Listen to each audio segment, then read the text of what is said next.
성경 말씀 보겠습니다. 신명기 5장 1절부터 5절.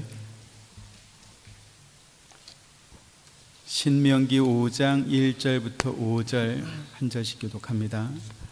모세가 온 이스라엘을 불러 그들에게 이르되, 이스라엘아, 오늘 내가 너희의 귀에 말하는 규례와 법도를 듣고 그것을 배우며 지켜 행하라.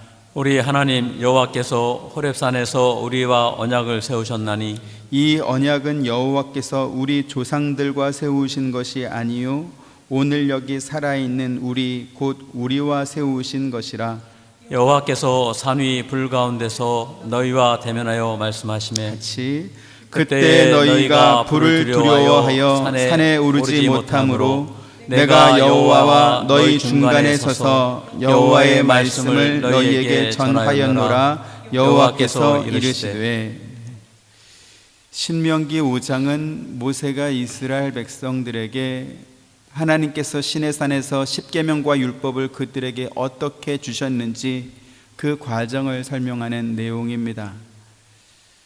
모세에게 이 설명을 듣고 있는 사람들은 홍해를 건넌 1세대가 아니고 가데스 바네아 정탐꾼 사건 당시에 20세 미만이었던 그들의 자녀 세대입니다.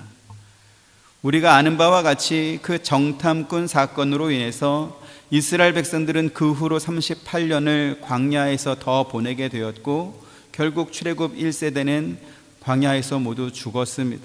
신명기 11장 1절부터 6절 보죠. 그런즉 내 하나님 여호와를 사랑하여 그가 주신 책무와 법도와 규례와 명령을 항상 지키라.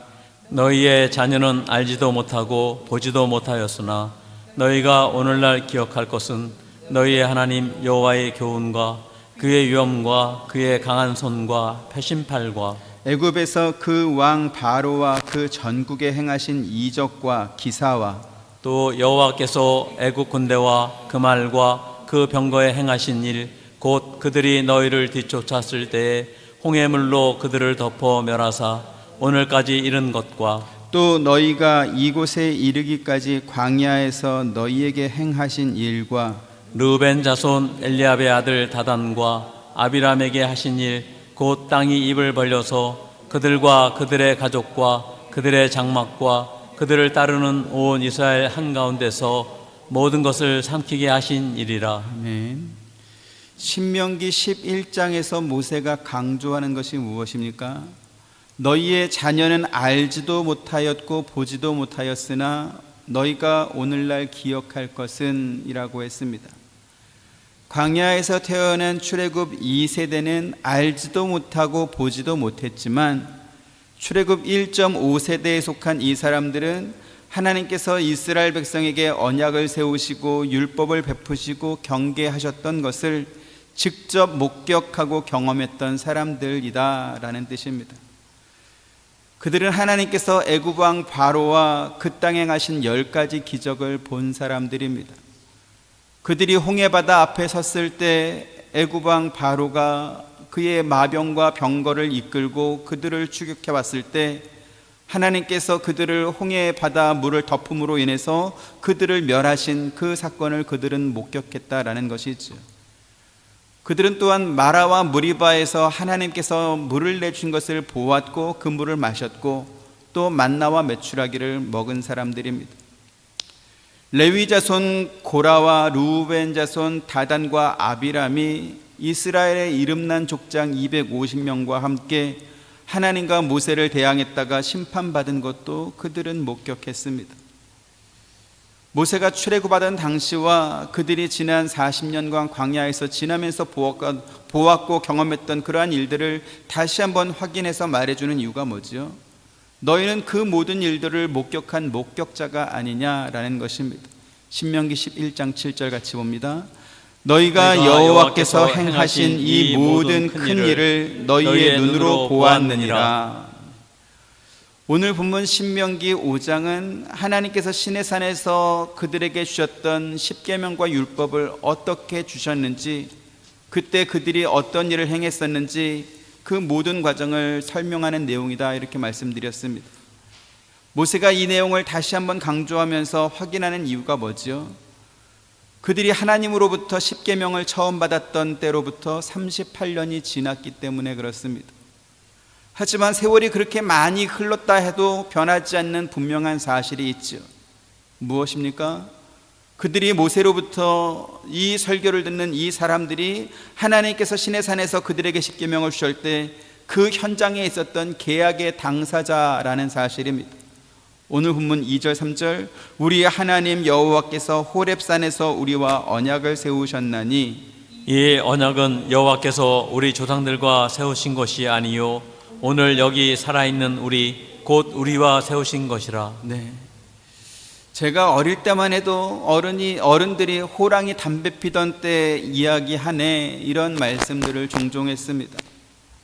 연세 있으신 분들이 자신의 지난 과거의 경험을 이야기할 때 옆에 듣던 다른 사람이 그런 말 해봐야 저 어린 사람들은 알아듣지도 못해 라면서 핀잔을 줄 때 하는 그러한 말입니다. 요즘은 그런 말을 하면 꼰대라고 부른다고 하죠. 지금 모세가 이스라엘 백성들에게 이 말씀을 강조하는 것은 모세가 꼰대이기 때문이거나 혹은 호랑이 담배 피던 시절 이야기를 하는 것이 아닙니다. 너희가 여호와 하나님과 언약을 맺은 그 계약의 당사자이다 라는 그러한 말을 하는 거지요. 가나안 입국을 앞둔 지금 이 세대는 출애굽할 때는 비록 어린 아이였지만 그러나 하나님께서 이스라엘 백성들에게 행하셨던 모든 기적을 눈으로 목격한 그러한 세대들입니다. 그래서 그들이 받은 십계명과 율법은 그들의 조상과 세운 것이 아니고 지금 너희와 세운 것이다. 너희가 언약의 당사자이다. 계속 이 말을 하는 거죠. 왜 이것이 중요합니까? 하나님과 맺은 계약 이행의 분명한 책임이 너희에게 있다. 지금 모세가 그 말을 하고 있는 것입니다. 오늘 본문 8절부터 10절 또 봅니다. 너는 자기를 위하여 새긴 우상을 만들지 말고 위로 하늘에 있는 것이나 아래로 땅에 있는 것이나 땅 및 물속에 있는 것에 어떤 형상도 만들지 말며 그것들에게 절하지 말며 그것들을 섬기지 말라. 나 내 하나님 여호와는 질투하는 하나님인즉 나를 미워하는 자의 죄를 갚되 아버지로부터 아들에게로 3-4대까지 이르게 하거니와. 같이 나를 사랑하고 내 계명을 지키는 자에게는 1000대까지 은혜를 베푸느니라. 아멘. 하나님을 사랑하고 계명을 지키는 자에게는 1000대까지 은혜를 베푸신다라고 했습니다. 하지만 그렇지 않은 사람에게는 어떻게 한다고요? 그 죄를 3-4대까지 물겠다라고 말씀했습니다. 죄를 3-4대까지 물겠다라는 말은 무슨 뜻일까요? 하나님께서 연좌제 심판을 하겠다는 그러한 말일까요? 3대면 할아버지, 아버지 그리고 본인까지입니다. 4대면 할아버지의 손자까지이겠죠. 한 가정에서 3대는 보통 봅니다. 결혼을 조금 일찍 했다면 4대를 보는 것도 그런 가정도 흔합니다. 옛날처럼 조기 결혼하던 그러한 시절에는 5대 손을 보는 일도 있었습니다. 그래서 하나님께서 나를 미워하는 자의 죄를 갚되 아버지로부터 아들에게로 3-4대까지 이르게 하거니와 라고 말씀하신 것은 3-4대 손 너희가 그 계약의 당사자다 이런 말씀입니다. 다시 말씀드리지만 모세의 설교를 듣고 있는 이 사람은 출애굽 1.5세대의 사람들입니다. 그들은 하나님께서 애굽에 내렸던 10가지 재앙도 보았고 홍해도 건넜고 아직 가나안 땅 들어가기 전이니까 만나도 그날 아침에도 만나를 받아서 먹은 그 사람들인 것이죠.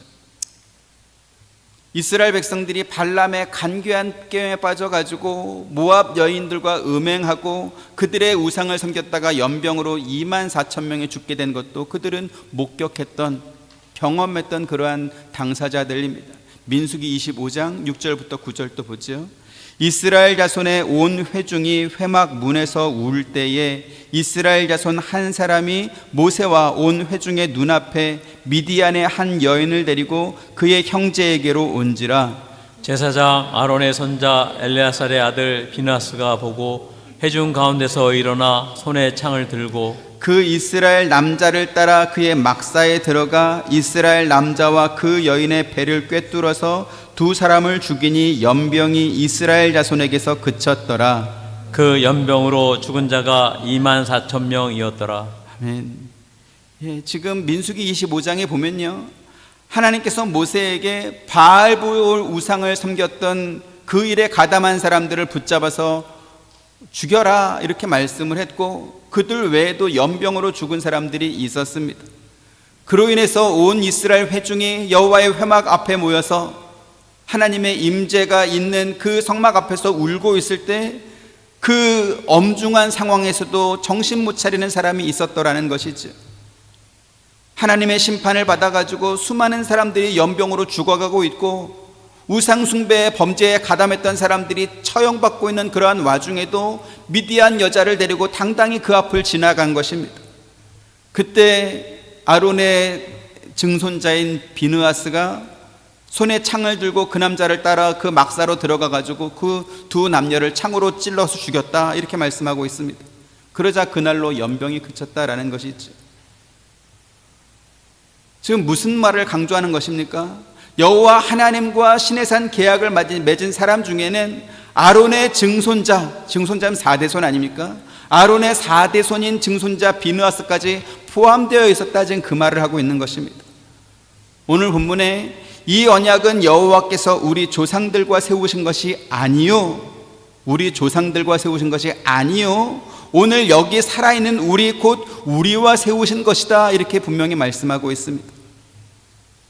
하나님과 맺은 언약을 지키지 않은 자의 죄를 갚되 아버지로부터 아들에게로 3, 4대까지 이르게 하겠다라고 말씀하신 이유가 여기 있는 거지. 너희가 바로 그 계약의 당사자다라는 말씀입니다. 하지만 그럼에도 불구하고 이스라엘의 역사는 망각의 역사이고 방종의 역사다 이렇게 말씀드릴 수 있겠습니다. 사사기 2장 7절부터 10절 봅니다. 백성이 여호수아가 사는 날 동안과 여호수아 뒤에 생존했던 장로들 곧 여호와께서 이스라엘을 위하여 행하신 모든 큰 일을 본 자들이 사는 날 동안에 여호와를 섬겼더라. 여호와의 종 눈의 아들 여호수아가 110세의 죽음에 무리가 그의 기업의 경내 에브라임 산지 가산 북쪽 딥낫 헤레스에 장사하였고, 그 세대의 사람도 다 그 조상에게로 돌아갔고, 그 후에 일어난 다른 세대는 여호와를 알지 못하며 여호와께서 이스라엘을 위하여 행하신 일도 알지 못하였더라. 네, 모세의 뒤를 이어서 이스라엘 백성의 가나안 정복을 이끌었던 여호수아와 또 그 세대의 장로들이 죽은 이후에 그 다음 세대의 사람들은 여호와 하나님을 알지 못했다 이렇게 말씀하고 있습니다.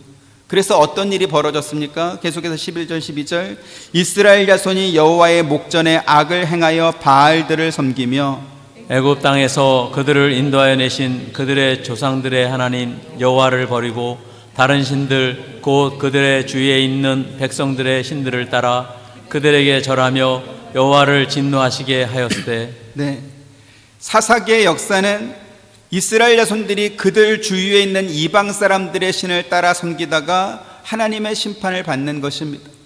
이방 민족의 침략을 받고 고생하다가 회개하면 하나님께서 사사를 보내서 회복시켜 주시고, 그래서 회복돼서 좀 몇 년 또 평안한 시간이 있으면 또다시 죄를 범하고 또 심판받고 또 회복되고 그 역사가 계속 반복되는 것입니다. 여호수아가 살아있는 동안, 그리고 그와 함께했던 장로들이 생존했던 그 동안은 괜찮았는데 그들이 죽은 뒤에 그 다음 세대에는 여호와를 알지 못했다 그렇게 성경이 말씀하고 있습니다. 그렇게 여호와를 제대로 알지 못했던 다음 세대들이 모세와 여호수아가 그토록 경계하고 경고했던 우상을 섬기고 죄를 범하다가 망하는 역사가 계속 반복된 것입니다. 그러면 그렇게 됐을 때 그렇게 된 책임이 도대체 누구에게 있는가 하는 것입니다. 하나님께서는 모세에게 이스라엘 백성들이 가나안 땅에 들어가게 되면 그들이 하나님과 맺은 언약을 잊어버리고 이방 신들을 섬김으로 인해서 재앙을 받게 될 것이다 이렇게 말씀하면서 그들에게 그와 같은 경고를 노래로 만들어서 가르쳐 주어라 이렇게 말씀했습니다. 신명기 31장 32절 같이 봅니다. 시작. 그러므로 모세가 그날 이 노래를 써서 이스라엘 자손들에게 가르쳤더라. 그런데 모세만 이스라엘 백성들에게 이런 경고를 한 것도 아닙니다. 죽음을 앞둔 여호수아 역시 이스라엘 모든 지파를 모으고 이스라엘의 장로들과 그들의 수령들과 재판장들과 관리들을 불러서 똑같은 경고를 했습니다. 여호수아는 회막 앞에 모여있는 이스라엘 백성들에게 그런 말을 하는 거죠. 하나님께서 아브라함을 부르셨을 때부터 야곱과 그의 자손이 애굽으로 어떻게 이전에 내려갔는지, 또 하나님께서 모세를 불러서 이스라엘의 출애굽과 가나안 땅으로 인도했던 모든 과정, 그들이 광야에 살던 때에 있었던 그 모든 일들을 다시 한번 설명해 주었습니다. 또한 여호수아는 하나님께서 그들을 아모리 족속의 헤스본 왕 시온과 바산 왕 옥을 물리치게 하시고, 또 요단을 건너서 가나안 모든 족속을 다 정복하게 하신 그 일들도 다시 한번 그들에게 회상해서 가르쳐 주었습니다. 무엇보다도 그들이 차지할 가나안 땅은 그들이 수고해서 경작했거나 혹은 건설하지 않은 성읍이었다. 너희가 심거나 가꾸지 않았던 포도원과 무화과를 얻었다. 감람나무를 얻었다. 이렇게 또 말씀하고 있습니다. 여호수아 24장 13절 같이 봅니다. 시작. 내가 또 너희가 수고하지 아니한 땅과 너희가 건설하지 아니한 성읍들을 너희에게 주었더니 너희가 그 가운데 거주하며 너희는 또 너희가 심지 아니한 포도원과 감람원의 열매를 먹는다 하셨느니라. 네. 지금 여호수아가 강조하면서 설명하는 내용이 무엇입니까? 그 모든 여정은 너희가 목격했고 너희가 경험했던 사건이라는 것입니다. 그러면서 여호수아는 그 이스라엘 백성들에게 너희가 여호와 하나님을 섬길 것인지 혹은 가나안 사람들과 애굽 사람들이 섬겼던 그 우상들을 섬길 건지 선택하라, 이렇게 말하고 있습니다. 24장 14절 15절.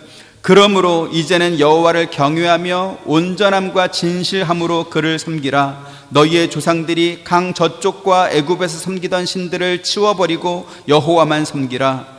만일 여호와를 섬기는 것이 너에게 좋지 않게 보이거든 너희 조상들이 강 저쪽에서 섬기던 신들이든지 또는 너희가 거주하는 땅에 있는 아모리 족속의 신들이든지 너희가 섬길 자를 오늘 택하라.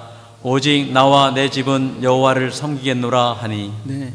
죽음을 앞둔 여호수아가 왜 이렇게까지 이스라엘 백성들에게 결단을 촉구하는 것일까요? 여호수아가 아무리 생각해봐도 자기가 죽고 나면 이스라엘 백성들이 여호와 하나님을 잊어버리고 우상을 섬길 것 같고 진실하게 하나님을 섬길 것 같은 그러한 마음이 들지 않기 때문에 이렇게 확인하고 있는 것입니다. 그래서 자기가 죽기 전에 이스라엘 모든 회중을 다 불러 모으고 분명한 다짐을 지금 받고 있는 것이지. 그러자 이스라엘 백성들이 여호수아에게 이렇게 대답합니다. 16절부터 18절 봅니다. 백성이 대답하여 이르되 우리가 결단코 여호와를 버리고 다른 신들을 섬기기를 하지 아니하오리니 이는 우리 하나님 여호와께서 친히 우리와 우리 조상들을 인도하여 애굽 땅 종되었던 집에서 올라오게 하시고 우리 목전에서 그 큰 이적들을 행하시고 우리가 행한 모든 길과 우리가 지나온 모든 백성들 중에서 우리를 보호하셨음이며 같이 여호와께서 또 모든 백성들과 이 땅에 거주하던 아모리 족속을 우리 앞에서 쫓아내셨음이라. 그러므로 우리도 여호와를 섬기리니 그는 우리 하나님이심이니라 하니라. 아멘.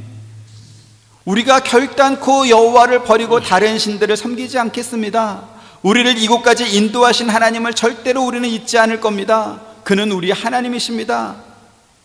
여기까지만 보면 아무 문제가 없습니다. 왜요? 그들이 너무나 모범적인 대답을 했기 때문에 그렇습니다. 하지만 여호수아는 그들의 대답을 곧이곧대로 믿지 않습니다. 그리고 이렇게 말하는 거죠. 19절 20절도 봅니다. 여호수아가 백성에게 이르되 너희가 여호와를 능히 섬기지 못할 것은 그는 거룩하신 하나님이시요 질투하시는 하나님이시니 너희의 잘못과 죄들을 사하지 아니하실 것임이라. 만일 너희가 여호와를 버리고 이방 신들을 섬기면 너희에게 복을 내리신 후에라도 돌이켜 너희에게 재앙을 내리시고 너희를 멸하시리라 하니. 네, 지금 이게 무슨 말입니까? 현대인 성경 말씀으로 보면 19절 말씀을 이렇게 번역했습니다. 여러분은 여호와를 섬기지 못할 것입니다. 그분은 거룩하신 하나님이십니다. 그분은 다른 신을 용납하지 않는 하나님이시기 때문에 여러분의 반역 행위와 죄를 결코 용서하지 않을 것입니다. 이렇게 번역했습니다. 무슨 뜻입니까? 그들이 하나님뿐만 아니라 이방신도 함께 섬길 것이라는 것이죠. 하지만 하나님께서는 그렇게 하나님과 다른 신을 겸하여 섬기는 그것을 용서하지 않겠다. 너희의 반역 행위를 가만히 두지 않을 것이다. 지금 그 말씀을 하는 것입니다. 그러자 이스라엘 백성들은 다시 한번 여호수아에게 우리가 여호와를 섬기겠다 이렇게 약속을 합니다. 그러자 여호수아는 그들과 계약을 맺고 그들이 지켜야 될 법을 제정해 줍니다. 21절부터 25절 또 봅니다. 백성이 여호수아에게 말하되 아니니이다 우리가 여호와를 섬기겠나이다 하는지라. 여호수아가 백성에게 이르되 너희가 여호와를 택하고 그를 섬기리라 하였으니 스스로 증인이 되었느니라 하니 그들이 이르되 우리가 증인이 되었나이다 하더라. 여호수아가 이르되 그러면 이제 너희 중에 있는 이방 신들을 치워버리고 너희의 마음을 이스라엘의 하나님 여호와께로 향하라 하니 백성이 여호수아에게 말하되 우리 하나님 여호와를 우리가 섬기고 그의 목소리를 우리가 청종하리이다 하는지라. 같이 그날에 여호수아가 세겜에서 백성과 더불어 언약을 맺고 그들을 위하여 율례와 법도를 제정하였더라. 아멘. 왜 여호수아가 그런 걱정을 했습니까? 23절에 기록된 말씀처럼 그러면 이제 너희 중에 있는 이방신들을 치워버리고, 이방신들이 있었단 소리예요? 없었단 소리예요? 그들 가운데 여호수아가 생존해 있던 동안에도 이방신들을 가지고 있던 사람들이 있었단 소리입니다. 그러니까 치워버리고 그럼 법을 제정하자. 그래서 법을 제정하죠. 법을 제정한 후에는 어떻게 하냐면 큰 돌을 가져와 가지고 아브라함이 단을 쌓았던 상수리 나무 아래 세우고, 그리고 그 돌이 여호수아와 이스라엘 백성들이 계약한 그 약속을 상징하는 기념비로, 내용의 증거로 또 삼습니다. 26절부터 28절 또 봅니다. 여호수아가 이 모든 말씀을 하나님의 율법책에 기록하고 큰 돌을 가져다가 거기 여호와의 성소 곁에 있는 상수리 나무 아래에 세우고 모든 백성에게 이르되 보라 이 돌이 우리에게 증거가 되리니 이는 여호와께서 우리에게 하신 모든 말씀을 이 돌들이 들었음이니라. 그런즉 너희가 너희의 하나님을 부인하지 못하도록 이 돌이 증거가 되리라 하고 같이 백성을 보내어 각기 기업으로 돌아가게 하였더라. 아멘. 이렇게 여호수아가 성문화된 법을 제정하고 큰 돌을 가져가다가 그들이 하나님께 제사를 드리는 성소 곁에 있는 상수리 나무 아래다가 세워놓고 기념비를 세워놓으면 뭐 하겠습니까? 우리가 그 앞에 읽었던 사사기 2장 말씀처럼 여호수아가 죽고 그와 함께했던 장로들마저 세상을 떠나자 그 다음 세대는 여호와 하나님을 잊어버렸다라는 것이죠. 모세가 노래를 만들어서 가르쳐주고 여호수아는 법을 제정하고 기념비까지 세워줬어도 아무 소용이 없었더라는 것입니다. 오늘 본문에서 말씀한 바와 같이 하나님과 언약을 맺은 3, 4대 후손들이 자기들이 한 약속을 지키지 않음으로 인해서 그에 합당한 벌을 그들이 받게 되는 것입니다. 사사기 전체를 보시면 총 12명의 사사가 다스리는 동안 한동안 평화로운 시기가 있습니다. 짧게는 6년부터 길게는 80년까지 평화로운 시기가 있습니다. 하지만 그 사사가 죽고 나면 이스라엘 백성들이 다시 우상을 섬기고 하나님께 죄를 범해서 이방 민족의 블레셋이든지 가나안이든지 미디안 족속이든지 이러한 침략을 받아가지고 그들에게 재산을 빼앗기고 그들의 종이 되어 섬기고 학대받는 시절을 또 지냅니다. 그래서 그 학대를 견디다 못해서 이스라엘 백성들이 회개하면 하나님께서 또 사사를 보내서 그 가나안 족속들, 미디안 족속들을 물리쳐 주시죠. 그렇게 이방 나라를 섬기게 되는 그 기간도 짧게는 7년부터 길게는 40년까지 이어집니다. 그게 총 12번이 반복되는 거죠. 왜 이런 일들이 반복되었을까요? 사사가 통치하는 기간에는 하나님을 온전히 섬기던 이스라엘 백성들이 그들을 인도하던 사사가 죽고 나면 또다시 예전의 모습으로 돌아가 버렸기 때문에 그렇습니다. 그러면 그들이 그렇게 하나님의 징계를 받고 고통을 받게 된 그 책임이 누구에게 있는 것입니까? 오늘 성경에 나를 미워하는 자의 죄를 갚되 아버지로부터 아들에게로 3, 4대까지 이르게 하겠다 이렇게 말씀하니까 부모나 조상의 책임이 나한테까지 왔다 이렇게 표현한 것처럼 보입니다. 하지만 성경에서 확인하는 바와 같이 그 모든 책임은 누구에게 있는 것입니까? 본인에게 있는 것입니다. 자, 그러면 3, 4대 위에 부모나 할아버지는 아무 책임이 없는 것입니까? 성경은 그렇게 말하지 않습니다. 신명기 6장 4절부터 9절 보죠.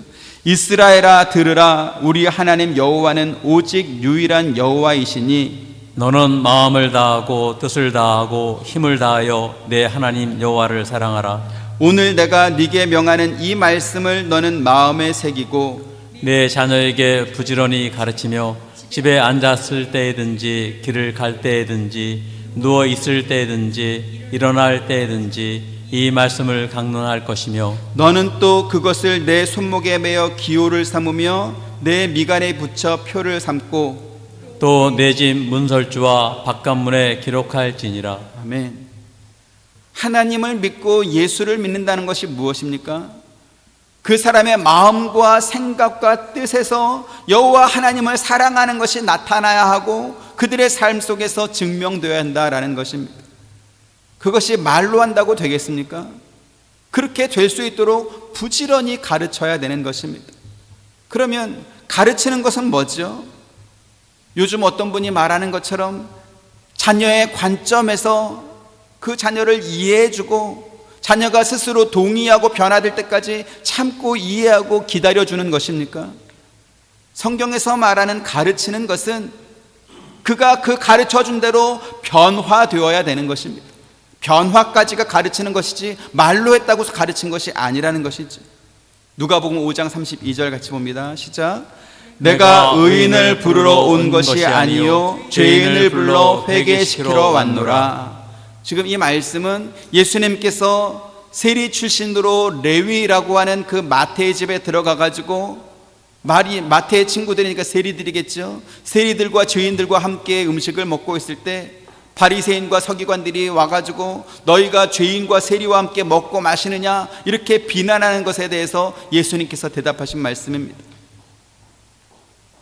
예수님께서는 당신이 세상에 온 이유가 있다. 그거는 의인들을 이렇게 골라서 불러가지고 데려가려고 온 것이 아니고 내가 죄인을 회개시키러 그래서 그들을 구원하기 위함이다. 이렇게 분명히 말씀하는 것이죠.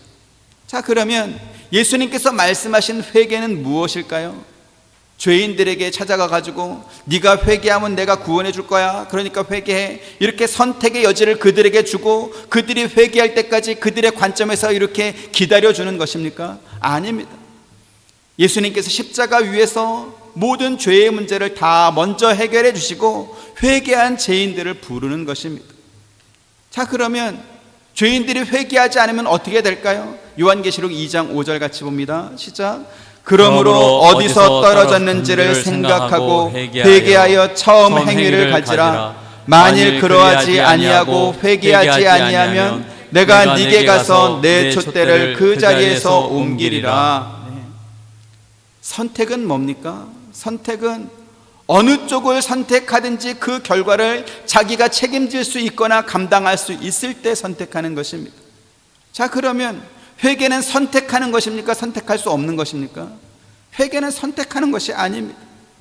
실패를 선택하고 멸망을 선택했다 그렇게 말하지 않습니다. 그건 어리석은 짓이죠. 계속해서 요한계시록 2장 21절부터 23절 또 내가 그에게 회개할 기회를 주었으되 자기의 음행을 회개하고자 하지 아니하는도다. 볼지어다 내가 그를 침상에 던질 터이요 또 그와 더불어 간음하는 자들도 만일 그의 행위를 회개하지 아니하면 큰 환난 가운데 던지고 같이 또 내가 사망으로 그의 자녀를 죽이리니 모든 교회가 나는 사람의 뜻과 마음을 살피는 자인 줄 알지라. 내가 너희 각 사람에게 행위대로 갚아주리라. 네. 회개하지 않으면 어떻게 된다고요? 큰 환난과 사망 가운데 던져질 것이고 죄범한 그 사람의 행위대로 심판을 받게 될 것이다. 이렇게 말씀했습니다. 회개는 선택이 아닌 것입니다. 마태복음 3장 2절 같이 봅니다. 시작. 회개하라 천국이 가까이 왔느니라 하셨으니. 지금 이 말씀이 회개를 선택하라는 말일까요? 아닙니다. 회개하지 않으면 지옥이다. 지금 그 말씀을 하는 것입니다. 또 다른 개념을 살펴보겠습니다. 하나님께서 생명을 선택하라 라고 말씀하신 것입니다. 신명기 30장 19절 20절 내가 오늘 하늘과 땅을 불러 너희에게 증거를 삼노라. 내가 생명과 사망과 복과 저주를 내 앞에 두었은즉 너와 내 자손이 살기 위하여 생명을 택하고 내 하나님 여호와를 사랑하고 그의 말씀을 청종하며 또 그를 의지하라. 그는 내 생명이시요 내 장수이시니 여호와께서 내 조상 아브라함과 이삭과 야곱에게 주리라고 맹세하신 땅에 내가 거주하리라. 네, 지금 신명기 말씀에도 너와 내 자손이 살기 위하여 생명을 택하고 라고 했습니다. 지금 이 말씀도 우리에게 생명과 복을 선택해서 네 하나님 여호와를 사랑하고 그분의 말씀을 잘 듣고 의지하며 살 것인지, 그렇지 않고 하나님 없이 네 마음대로 살면서 사망과 저주의 길로 갈 것인지 너희가 알아서 선택해라, 지금 그런 의미로 이 말씀을 주셨을까요? 조금 다른 이야기를 하겠습니다. 요즘은요, 사람들이 불편해하고 혐오스러워하는 단어는 같은 뜻을 포함하면서도 사람들에게 불편함을 주거나 기분을 상하지 않는 부드러운 단어로 바꿔서 이렇게 표현하는 경향이 있습니다. 가장 대표적인 단어가 극단적 선택이라는 말입니다. 예전엔 자살 이렇게 말을 했지요. 자살이나 극단적 선택은 모두가 다 본인의 생명을 스스로 선택해서 종료한다라는 그러한 의미를 지닌다는 면에서는 똑같은 표현일 것입니다. 하지만 극단적 선택이라고 하는 표현을 부드럽게 한 그것이 오히려 자살을 조장하는 그러한 면이 있습니다. 자살은 그 말 자체가 생명을 해친다라는 의미를 강조하지만 극단적 선택은 뒤에 붙은 그 선택이라는 단어 때문에 자기가 생명을 선택할 수도 있다라는 그러한 안도감을 주는 것입니다. 대한민국은 2003년 이후 지금까지 2016년에서 17년을 빼고는 OECD 국가 중에서 가장 높은 자살률을 기록하고 있습니다. 20년 넘게 압도적 1위입니다. 심지어 OECD 평균보다 2배 이상 높은 자살률을 지금 기록하고 있습니다. 세계 10위권 내외의 경제 대국인 대한민국의 자살률이 왜 이렇게 높을까 하는 것입니다. 한국 외에 자살률이 높은 나라는 아프리카의 레소토나 가이아나 같은 나라입니다. 여러분 들어보셨습니까? 레소토라는 나라 들어보셨습니까? 가이아나 들어보셨습니까? 그 나라 사람들이 한국에 이어서 2위, 3위 자살률이 높은 나라인데 그 사람들이 자살하는 이유가 뭐냐 했더니 에이즈 때문에 그렇답니다. 우리나라는 그것도 아닌데, 그런가 하면 한국은 대학을 졸업한 고등교육 이수율이 56.2%나 된다고 합니다. 이 역시 OECD 평균 40%보다 훨씬 높습니다. 세계 최고의 고학력 국가가 대한민국입니다. 심지어 25살부터 34살까지의 그 사람들로 한정하면 70%가 넘는다고 합니다. 이렇게 압도적인 교육 수준을 자랑합니다만, 그러나 그 나라 세계 10위권의 경제대국이고 가장 대학을 많이 졸업한 그 학력 수준이 높은 나라의 국민들이 세계에서 자살을 제일 많이 하고 있습니다. 왜 그럴까요? 어느 한 가지다 이렇게 이유를 단정할 수는 없지만 사회 전반적으로 자살을 너무나 미화하고 있기 때문에 그렇습니다. 왜 선택이라고 말을 할까요? 망하는 것을 선택이라고 말할 수 있겠습니까? 영원히 되돌릴 수 없는 실패를 선택했다 이렇게 말할 수 있을까요? 자살도 분명한 살인이기 때문에 살인하면 안 된다 이렇게 가르쳐야 그 자살률이 낮아질 텐데, 극단적 선택하니까 내가 선택해야지, 이런 사람들이, 특히 젊은 사람, 어린 사람들이 자살률이 그렇게 높아지는 것 아니겠습니까?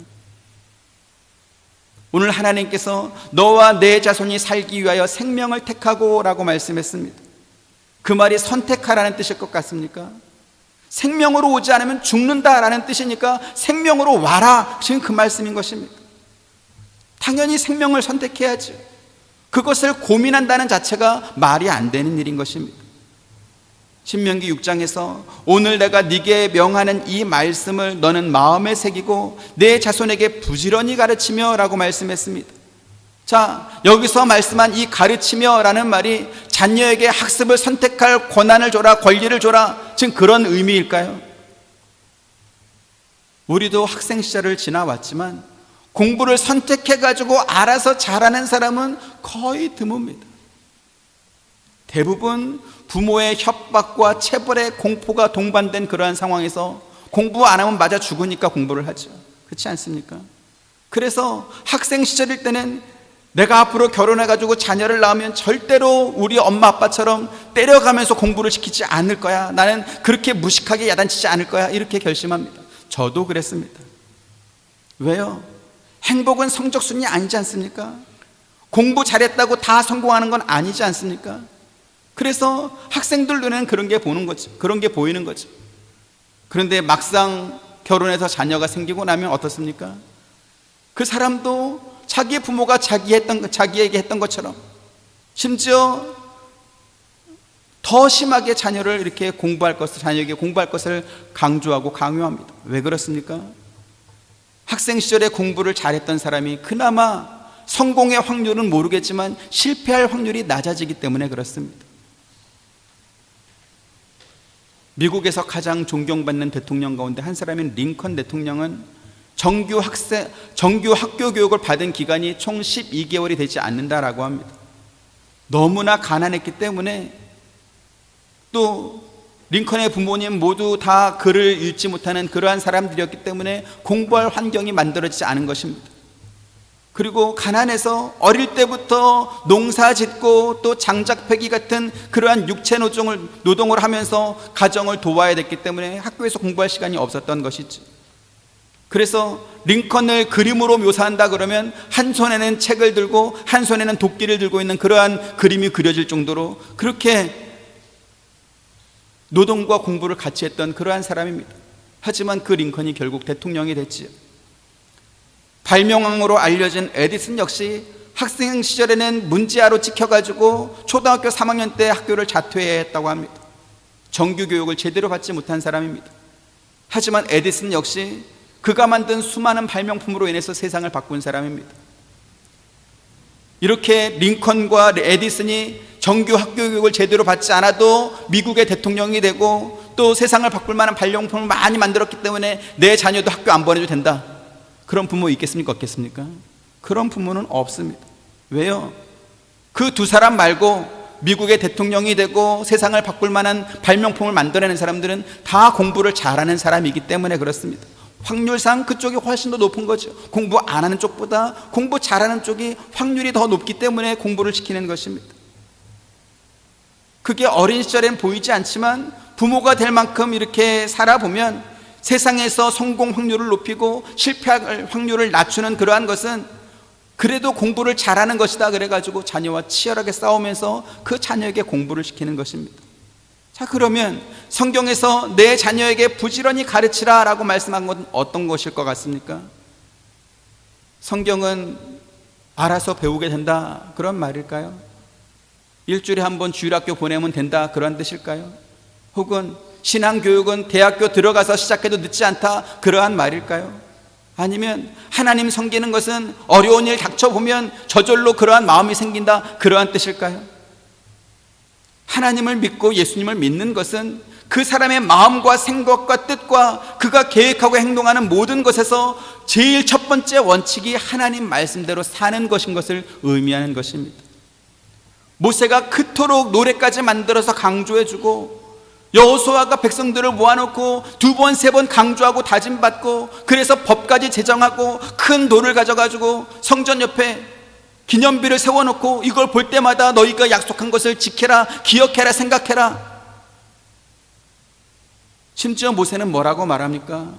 하나님의 말씀을 너희의 손목에 매서 기호로 삼고 미간에 붙여가지고 표로 삼고 집 문설주와 바깥문에 기록해라 그렇게 말합니다. 모세의 그 말이 단지 글씨로 써가지고 붙여놓기만 해라 그런 말입니까? 아니요, 그렇게 살라라는 뜻입니다. 요즘에 한국에 유명한 학원들이 많이 있는 대치동의 그 학원가는 학생들의 수업이 시작하는 그 저녁 시간만 되면 진풍경이 벌어진다고 합니다. 제가 유튜브를 통해서 봤어요.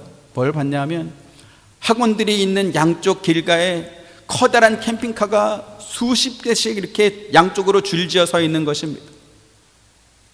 이 캠핑장에 캠핑카가 서 있는 거는 알겠는데 왜 대로변에 캠핑카가 그렇게 많을까요? 학생들이 학원 들어가서 공부하는 기간에 엄마들이 그 캠핑카에서 잠자고 쉬면서 기다린다고 그렇게 캠핑카를 세워놓는답니다. 불법 주차지. 그래서 저녁 시간이 되면 경찰들이 차를 끌고 와가지고 옮기라고 그렇게 말을 하면 딱지 끊으세요 그런답니다. 그러면 4만 원짜리 주차 위반 딱지를 매일매일 끊는답니다. 그럼 왜 그렇게 캠핑카를 갖다 놓는가? 주변에 카페나 식당 가가지고 불편하게 앉아서 기다리는 것보다 어차피 카페 들어가도 식당 들어가도 돈 내고 주차 위반 딱지 끊어도 돈 내는 거니까 4만 원 내고 그냥 편히 그 캠핑카에 누워서 쉬겠다, 그런 말입니다. 그런 의미입니다. 그리고 이제 학원이 끝나면 가와이 선생님 불러가지고 집까지 가는 동안 그 캠핑카에서 또 공부를 한답니다. 그러면 그렇게 캠핑카에서 기다리는 엄마 혹은 아빠, 그걸 보는 자녀들은 무슨 생각을 할까요? 공부 잘해서 성공하면 법을 위반한 정도는 얼마든지 돈으로 해결할 수 있다, 그런 것을 배우지 않겠습니까? 얼마 전부터 좀 됐습니다. 한국 뉴스를 보면 법이 완전히 무너졌구나, 이러한 생각이 듭니다. 법은 뭐죠? 그 사회를 사는 시민들이 그 사회가 예측 가능하고 안전하다라는 것을 느낄 수 있는 최소한의 안전장치입니다. 그 법이 잘 세워져 있어야 양심도 작동하고 도덕도 작동할 수 있습니다. 그런데 대치동 학원가의 학부모들처럼 그 캠핑카들처럼 법을 어긴 사람들의 자녀들은 공부 잘해가지고 기회를 많이 받아서 그래서 성공하고, 법을 잘 지킨 자녀들은 그만큼 받지 못해가지고 그 사람들의 지배를 받고 있으면 그럼 그 사회는 어떻게 되겠습니까? 돈이 법을 무시하고 권력을 잡은 사람이 법을 지배하는 그러한 나라는 부패한 나라가 되는 것입니다. 그렇게 부패한 나라가 되고 나면 법보다 구속력이 약한 양심이나 도덕은 설 자리가 없어지는 것입니다.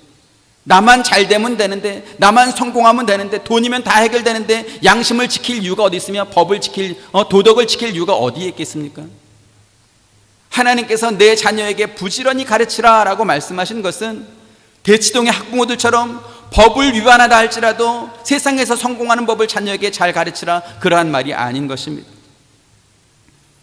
자녀를 가르치는 부모들 먼저 하나님 말씀을 생명처럼 귀하게 여기고 그 말씀에 순종하며 살아가지고 자녀들이 그 모습의 삶을 통해서, 그 모습을 통해서 하나님의 말씀을 배우도록 해라, 익히도록 해라, 그러한 뜻인 것입니다.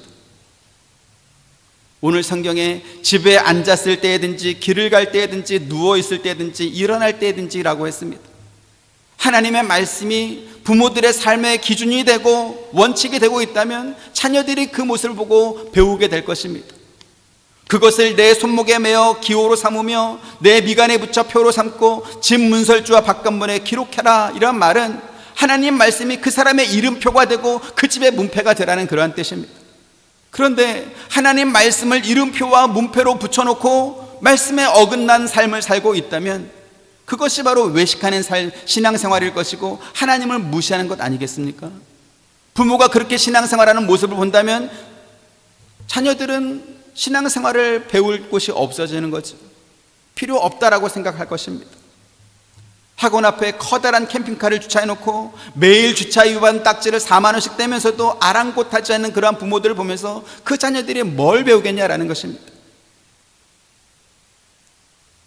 교회에 오면 목사고 장로고 권사고 집사인데 교회 문 밖을 나가면 그 가면을 벗어버리고 세상 사람과 똑같이 산다라고 한다면 자녀들은 신앙생활에 대한 이유를 찾지 못할 것입니다. 다시 말씀드리지만 이스라엘 백성들은 하나님을 섬기지 않은 적이 없습니다.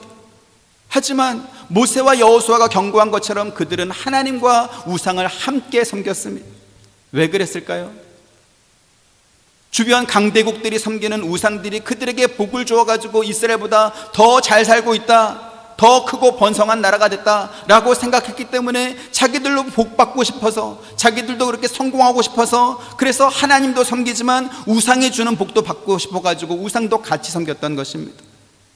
심지어 그들은 나라가 멸망하고 70년 바벨론 포로 생활에서 돌아온 뒤에도 훼손된 성전을 이렇게 재건했을 당시, 그렇죠? 에스라와 스룹바벨과 학개와 이러한 선자들이 있었던 그 당시를 제외하고는 다시 예전의 모습으로 돌아갔습니다. 그래서 하나님께서 말라기 선자에게 이렇게 말하죠. 말라기 1장 10절 같이 봅니다. 시작. 만군의 여호와가 이르노라, 너희가 내 제단 위에 헛되이 불사르지 못하게 하기 위하여 너희 중에 성전문을 닫을 자가 있었으면 좋겠도다. 내가 너희를 기뻐하지 아니하며 너희가 손으로 드리는 것을 받지도 아니하리라. 왜 이스라엘 백성은 부모 세대의 온전한 믿음이 3, 4대도 이어지지 못하고 이방인들이 우상을 섬기는 것처럼 그렇게 하나님을 섬기는 잘못된 신앙생활을 했을까요? 한국전쟁 직후에 사람들이 미국만 보면 기분이 초콜릿 하면서 쫓아다녔던 것처럼 이스라엘 백성들도 하나님을 먹을 것과 마실 물 달라는 그 정도로만, 그런 용도로만 생각했기 때문이고 그렇게 하나님을 찾았기 때문입니다. 하나님께서는 우리를 왕같은 제사장으로 그리스도와 함께한 상속자로 그렇게 세우셨는데 우리의 관심은 먹고 사는 것과 세상에서 치장하는 것과 것에 이렇게 매여 있으면 어떻게 하겠냐라는 것이죠. 우리가 예수를 믿는 것은 연금보험 드는 것이나 생명보험 들어놓는 그러한 것이 아닙니다. 하나님께서 우리를 사랑하시어 우리를 어떤 지위에 세워놓으셨는지 자기의 자리를 확인하고 그 영광스러운 자리에 걸맞은 그러한 삶을 사는 것입니다. 베드로전서 2장 9절 같이 봅니다. 그러나 너희는 택하신 족속이요 왕같은 제사장들이요 거룩한 나라요 그의 소유가 된 백성이니 이는 너희를 어두운 데서 불러내어 그의 기이한 빛에 들어가게 하신 이의 아름다운 덕을 선포하게 하려 하심이라. 아멘. 하나님께서 우리를 어두운 데서 불러내어 아름다운 덕을 선포하게 하셨다라고 했습니다. 저와 여러분들이 그 아름다운 지위와 신분을 받았다라는 사실을 기억하시길 바랍니다. 의사가 입은 가운과 판사가 입은 법복은 그의 신분을 나타내지 않습니까? 저와 여러분은 그리스도 예수께서 십자가 위에서 흘리신 피로, 그 피로 만들고 그 입혀주신 세마포 의로운 옷을 입고 있다는 사실을 꼭 기억해야 될 것입니다. 그리고 그 신분에 합당한 진실하고 온전한 믿음을 저와 여러분들이 먼저 살고 또 자녀들에게 부지런히 가르치는, 그래서 그 좋은 믿음이 3, 4대뿐만 아니라 1000대까지 이어지는 우리 한빛 장로교회 저와 여러분 모든 성도님 되기를 주님 이름으로 축원드립니다. 은혜로우신 아버지 하나님 감사합니다. 모세와 여호수아 같은 좋은 믿음을 가진 사람들이 있었지만 그들이 죽고 나고 그들과 함께했던 장로들이 죽고 난 뒤에는 그 다음 세대들이 여호와 하나님을 잊어버리고 우상을 섬기고 죄에 범하는 자리로 돌아가는 것을 성경을 통하여 우리에게 가르쳐 주니 감사합니다. 그것이 성경만의 역사가 아니고 오늘 우리의 삶인 것을 또한 말씀으로 지적하여 주시니 우리가 달게 받겠습니다. 우리가 하나님 말씀을 우리의 삶의 이름표로 삼고 문표로 삼고 살아갈 수 있도록 인도하여 주옵시고 우리뿐만 아니라 우리 자녀들에게도 부지런히 잘 가르쳐서 3, 4대뿐만 아니라 1000대까지 이르도록 하나님께서 주시는 복과 은혜가 임하도록 주께서 우리를 더욱더 다그쳐 주옵시고 말씀대로 살게 하여 주옵소서. 예수님의 이름으로 기도드립니다. 아멘. 지금은 우리 주 예수 그리스도의 은혜와 하나님의 크신 사랑과 보혜사 성령님의 감화감동 교통하심이 주의 말씀을 듣고 이 말씀대로 살길 원하는 사랑하는 모든 성도님들의 머리 위와 가정과 생업과 하시는 모든 일들 가운데 지금부터 영원토록 함께 있기를 축원하옵나이다. 아멘.